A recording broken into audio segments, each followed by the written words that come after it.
guys and welcome. I'm Ligia Uriarte and you're watching DAR TV. And today I'm with Bishop Knight, who is an expert in cars, and he's going to tell us a little bit about the difference between an SUV and a crossover. Are there a lot of differences or not really, Bishop? Well, you know what? Most people, when they think about a crossover, they're thinking that the design of the vehicle is a little different and all that kind of stuff. But really, what it really boils down to is the chassis. It's the unibody design that makes it a crossover. For instance, a lot of people think that the Ford Explorer is actually an SUV, but it's not. It's actually a crossover. And what I mean by the unibody design is the frame and the vehicle itself is actually made together at once.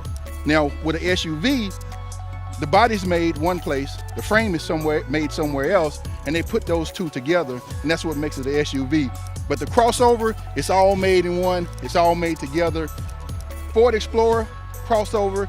Believe it or not, a Jeep Grand Cherokee is a crossover. Believe it or not, a Toyota Highlander is a crossover, right?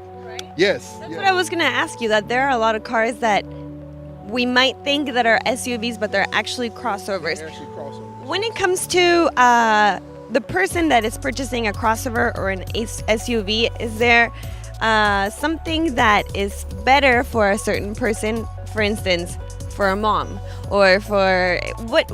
How does it change for which person each car is better? Well, I'll put it to you this way. It all depends on what you're actually trying to accomplish. What are you doing? You know, how many kids you have, you know, or how long you're going to be traveling, what type of traveling you're going to be doing, how many miles you're going to be putting on this car per year and stuff like that. So when it comes to that, you really have to sit down and take into consideration what the vehicle is going to be used for, what the purpose of it is. And then at that time, you can assess the situation and you can say, hey, you know what, this particular vehicle right here will probably fit me better, you know, because I have 4 kids, they all play football or soccer or something like that, and I'm going to need the back space to actually put the equipment and stuff like that into. So at that particular time, you can sit down and do that, you know. This one behind us is a crossover. Yeah. And so what's the main thing that differences both? We're going to come back and talk a little bit about that, but right after a really short break, so don't go anywhere.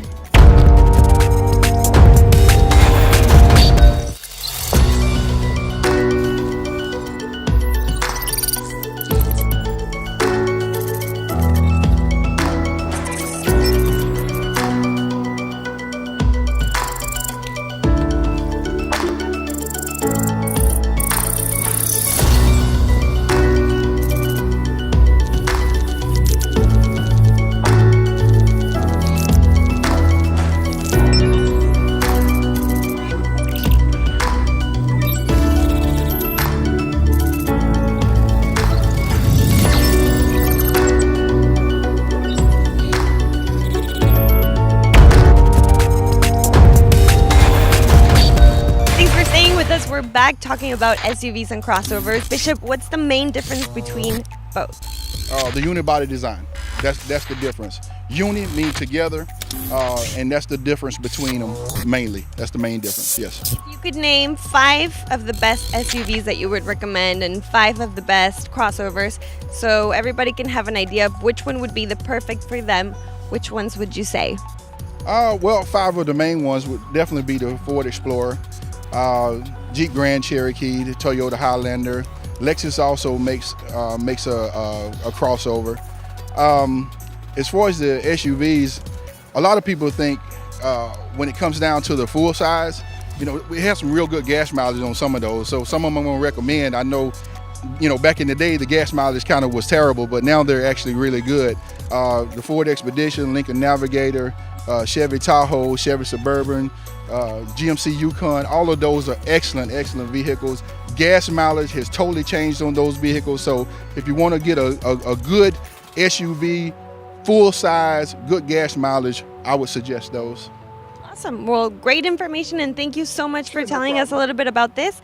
We'll be back next time with a new episode of DAR TV. Stay tuned.